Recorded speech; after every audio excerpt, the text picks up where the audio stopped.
My buddy Nathan and I went to check out an older gentleman's games that he was selling the other day. Lamp oil, rope, bombs? You want it?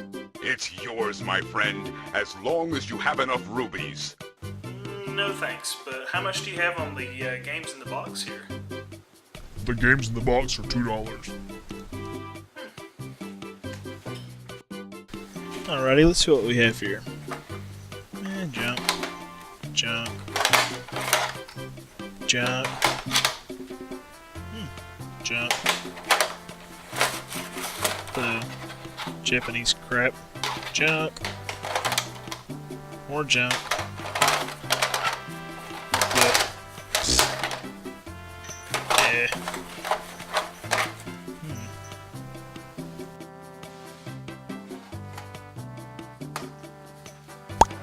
Man, are you gonna do the Aladdin review? My God!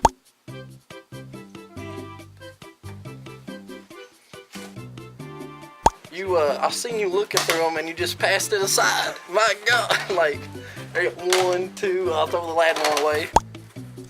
How bad can it be? Thank you very much, sir. I appreciate it.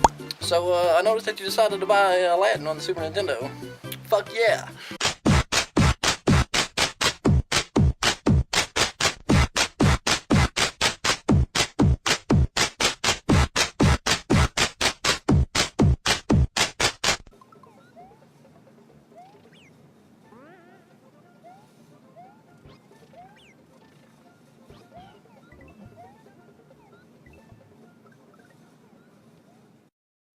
Disney's awesome animated movie Aladdin was released in November of 1992.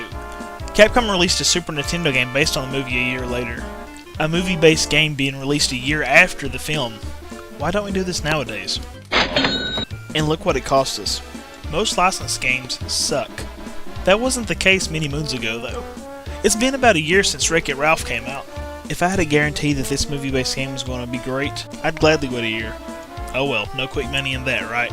Moving on. Let's talk about Capcom's Aladdin for the Super Nintendo. The music for Aladdin on the Super Nintendo is wonderful. It's digitized versions of music from the movie. I feel this is an excellent touch and really sets off each stage. I found myself singing the lyrics to the music while I played the game, and that's great. I want a game to make me feel like I'm enjoying the movie over again in a different medium. As for gameplay, you platform, throw apples at enemies, and do some acrobatic stuff like swinging on various things. It's actually pretty fun. My only nitpick with gameplay is that the hit detection is a little weird sometimes when jumping on things. I feel like there's almost a gray area. At moments when I was sure I was going to bounce on something's head, I instead got hit by it, which made it a little frustrating sometimes. Other than that, it's pretty solid. I love the level designs. There's all kinds of places that gems are stuck that, after you see them, you think, oh, that's what I was supposed to do. I imagine speedruns are awesome for this game. As for the setting of each stage, I was pretty impressed. I didn't expect to go inside the lamp or visit an abandoned pyramid, so that was a pleasant surprise. The stages are colorful and varied, and in a platformer, that's exactly what I'm looking for. Between stages you get a bit of story. This is similar to the story that you get in Disney's The Little Mermaid for the NES, which I reviewed a while back. Sometimes the story strays away from the movie, but that's okay. It has to do that so that we can get some cool non-movie stages. The story behind the pyramid stage, which isn't in the movie, is that Abu skitters off the carpet and goes into this old pyramid and you have to go in and find him. As you go through the stage, you see him several times. Thinking logically, why doesn't he just freaking come to you so that you can leave? Stupid monkey. And if that wasn't enough, he dons a mask at the end of the stage and tries to pretend that he's the boss of the pyramid. What if he had actually killed me? Like, walked into my shins and killed me? How bad would he have felt? My best friend Monkey ran from me into a dangerous pyramid that I had to traverse and then killed me when I finally caught up to him. Not so funny then, is it, Abu?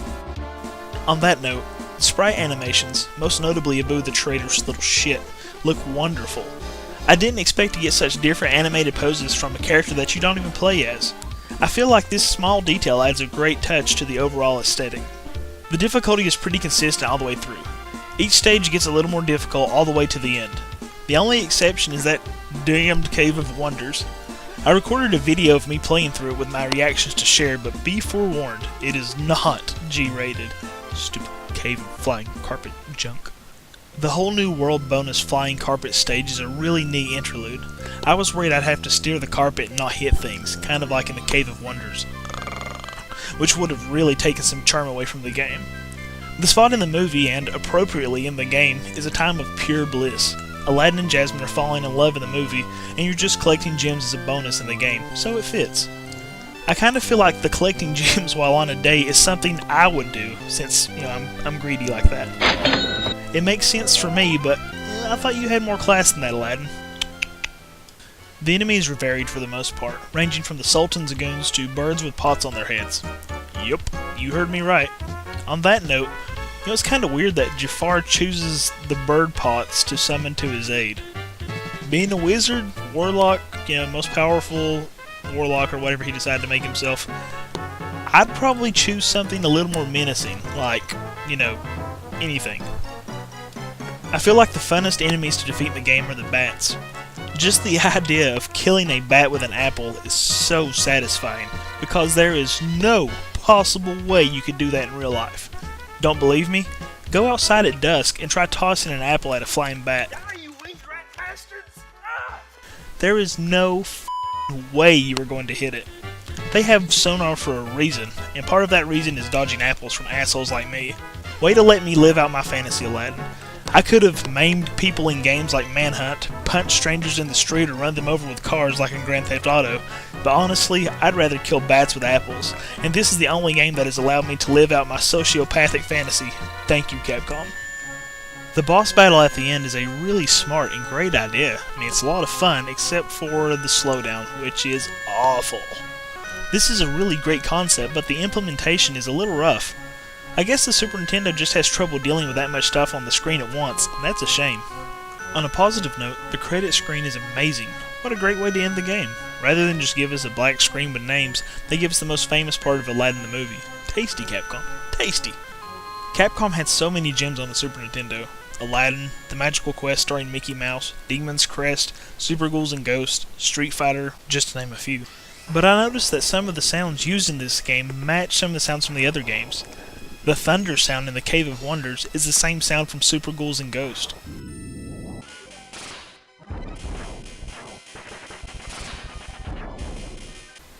Also, the same, splat sound from jumping on people is used in Mickey's Magical Quest. I feel like Mickey's Magical Quest, The Great Circus Mystery, Super Ghouls and Ghosts, and Demon's Crest all run on the same design engine. The gameplay, while seemingly different, is actually quite similar mechanically and even graphically. If you've played this game and enjoyed it, you may want to consider checking out some of the other Capcom games I mentioned. If you haven't played this, don't be like me and wait forever. Go ahead and give it a shot. It only takes about an hour to an hour and a half to beat it, and it's addictive fun, especially if you enjoy platformers and Disney, and hey, that's kind of my thing.